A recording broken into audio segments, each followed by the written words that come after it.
A primera vista, el círculo presenta sin duda cierta sencillez atractiva, pero una mirada a una elipse habría convencido al más místico de los astrónomos de que la perfecta simplicidad del círculo tiene mucho de la sonrisa vacía de la idiotez. Eric Temple Bell. Hoy vamos a hablar de unas curvas que han atraído la atención de los matemáticos desde hace más de 2000 años. Los círculos, las elipses, las parábolas y las hipérbolas. Y hablando de círculos y de elipses, forzosamente tendremos que hablar de astronomía.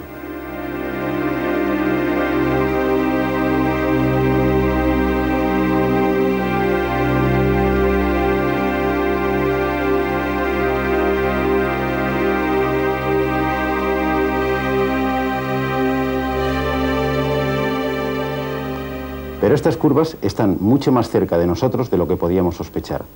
Cada vez que bebemos en un vaso, vemos al menos dos de ellas, un círculo y una elipse. Las sombras proyectadas por una lámpara en una pared forman las cuatro cónicas.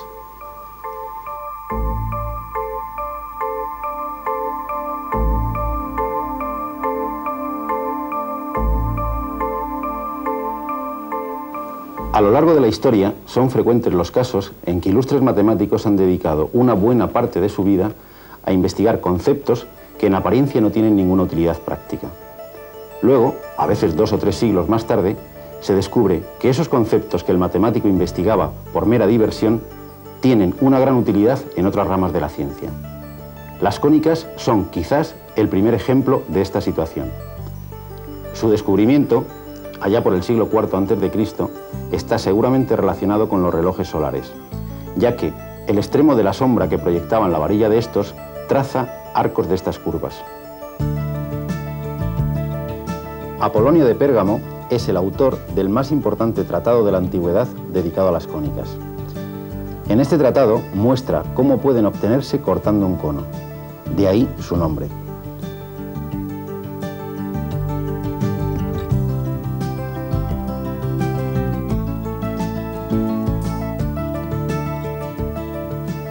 Nosotros vamos a verlo con este matraz que hemos llenado con agua coloreada. Si lo mantenemos vertical, la superficie del agua dibuja un círculo, igual que en cualquier vaso. Pero si lo inclinamos, el círculo se va estirando y nos aparece una nueva curva, la elipse. Si continuamos inclinándolo hasta que esta línea quede paralela al suelo, la generatriz del cono, obtenemos nuestra tercera cónica, la parábola. Si continuamos inclinándolo, nos aparecerá una rama de hipérbola, nuestra última cónica. Desde un punto de vista práctico, la elipse, al igual que sus parientes, la parábola y la hipérbola, permanecieron durmiendo un largo sueño histórico de más de 2000 años. Precisamente hasta el siglo XVII, en que el famoso astrónomo Johannes Kepler le da a la elipse el papel de protagonista en la película que explica el movimiento de los astros alrededor del Sol. Kepler, después de muchos años de observaciones y de cálculos sobre Marte, afirma que su órbita es una elipse y coloca al Sol en uno de sus focos. Pero, ¿qué es eso del foco? Quizás dibujando una elipse mediante un sencillo procedimiento lo descubramos. Marcamos 2 puntos en un plano y colocamos una cuerda fijada a ambos. Situamos un rotulador de esta forma hasta que la cuerda se tense.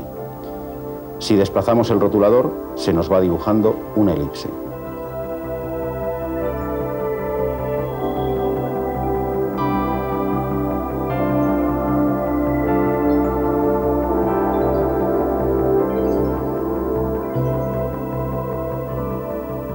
Cada uno de estos 2 puntos es un foco de la elipse. Y es fácil comprobar que la suma de las distancias de cada punto de la elipse a los 2 focos es siempre la misma, la longitud de la cuerda. Esta propiedad es la que caracteriza geométricamente a la elipse. Las elipses nos deparan alguna sorpresa. Seguramente, en alguna ocasión, se habrán sorprendido de la acústica de algunas estaciones de metro. Estando en un andén, a veces se puede oír una conversación mantenida por personas situadas en el otro, como si estuviesen a nuestro lado. Este fenómeno tiene que ver con la elipse. Una propiedad curiosa de esta curva es que si desde un foco lanzamos un objeto que rebota en la curva, la línea que describe tras el rebote pasa por el otro foco. Esto es lo que sucede en las estaciones de metro. Ya saben, a partir de ahora, si no quiere que se enteren de sus conversaciones, procuren no situarse cerca del foco de la bóveda. En la arquitectura renacentista también encontramos elipses, sobre todo si nos fijamos en arcos de puentes o soportales, aunque sin duda el ejemplo más bello lo constituye la planta y la bóveda elíptica de San Andrés del Quirinal en Roma. Aunque estamos acostumbrados a que muchos deportes utilicen balones esféricos, hay uno que utiliza un balón muy relacionado con la elipse, el rugby. Si cortamos el balón de forma longitudinal, lo que obtendríamos sería aproximadamente una elipse. El nombre científico de este balón es el de elipsoide de revolución.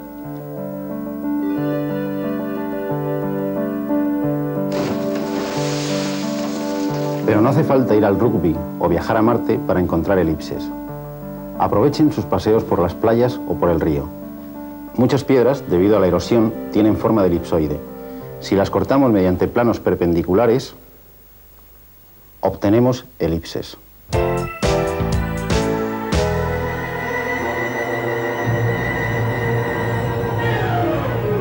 Todavía nos sorprende el vuelo casi mágico de la flecha camino del pebetero para encender la antorcha olímpica en Barcelona.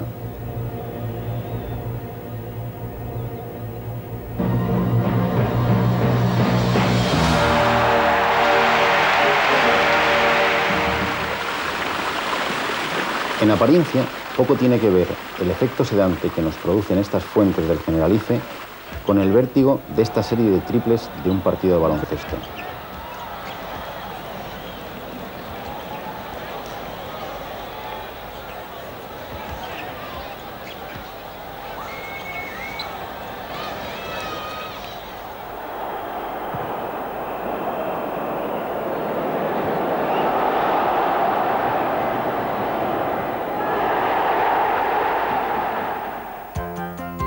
Todas estas situaciones tienen algo en común.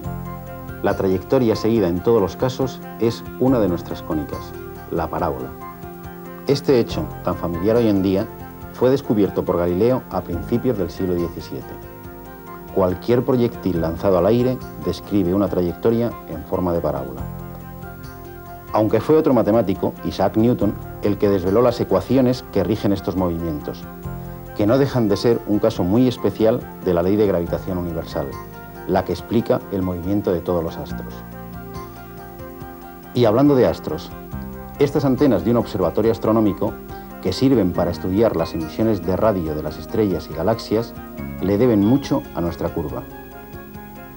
Pero no solo estas antenas dedicadas a la astronomía, estas otras que nos permiten hablar por teléfono o ver la televisión vía satélite, también son hijas de la parábola.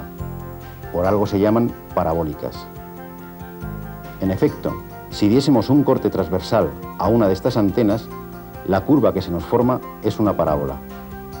¿Es casualidad este fenómeno? Por supuesto que no. La parábola tiene esta exótica propiedad. Si un haz de rayos paralelos al eje rebotan en la parte interior de la superficie parabólica, se reflejan todos en un mismo punto, en el foco. Esto explica la forma de los radiotelescopios o de las antenas de comunicación. Por muy pequeña que sea la señal recibida, al converger todas las recibidas por la superficie en un solo punto, se amplía miles e incluso millones de veces. Por el contrario, si hacemos rebotar rayos luminosos desde el foco sobre la curva, los rayos rebotados son todos paralelos, es decir, todos tienen la misma dirección. Por eso, los faros de los coches, las viejas estufas eléctricas o las linternas tienen forma parabólica, en la que el punto emisor de luz o calor está situado en el foco.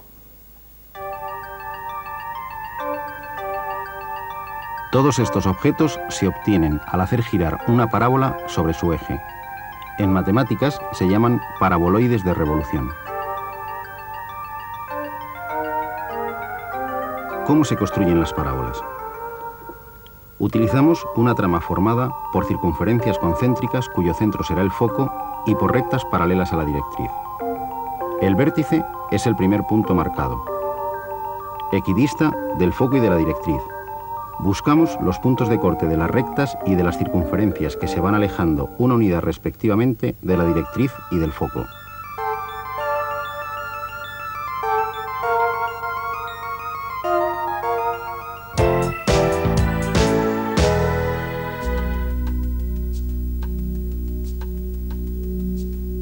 Estamos en una central térmica. Estas enormes torres llaman inevitablemente nuestra atención por su extraña forma. Miremos su perfil. Corresponde a la última de las cónicas investigada por Apolonio de Pérgamo. Es una hipérbola.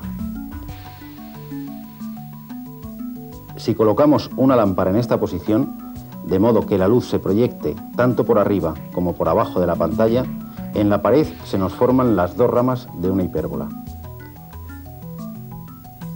Veamos cómo se construye. Utilizamos una trama de circunferencias concéntricas. Sus centros serán los focos de la hipérbola. Los primeros puntos son los vértices. Están en la recta que une los dos focos. Los siguientes puntos están en la intersección de las circunferencias que se alejan una unidad de cada uno de sus respectivos centros.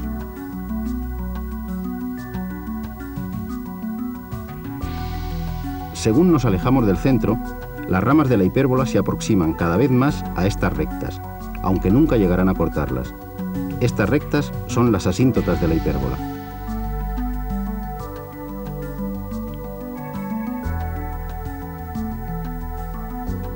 Las asíntotas nos brindan la explicación de por qué una carga eléctrica lanzada sobre otra del mismo signo describe una órbita hiperbólica.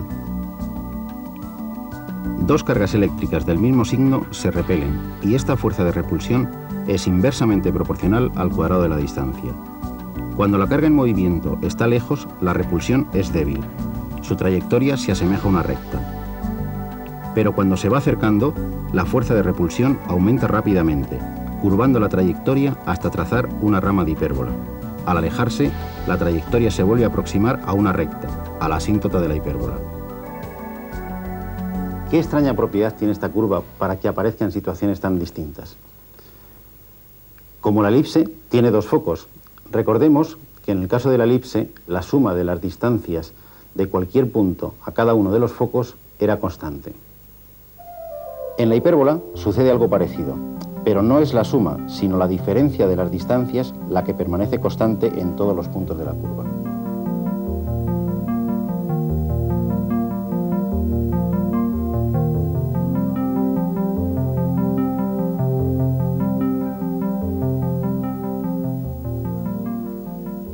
A lo largo del programa hemos visto que estas curvas han contribuido de manera notable y en muchos aspectos al progreso de la humanidad.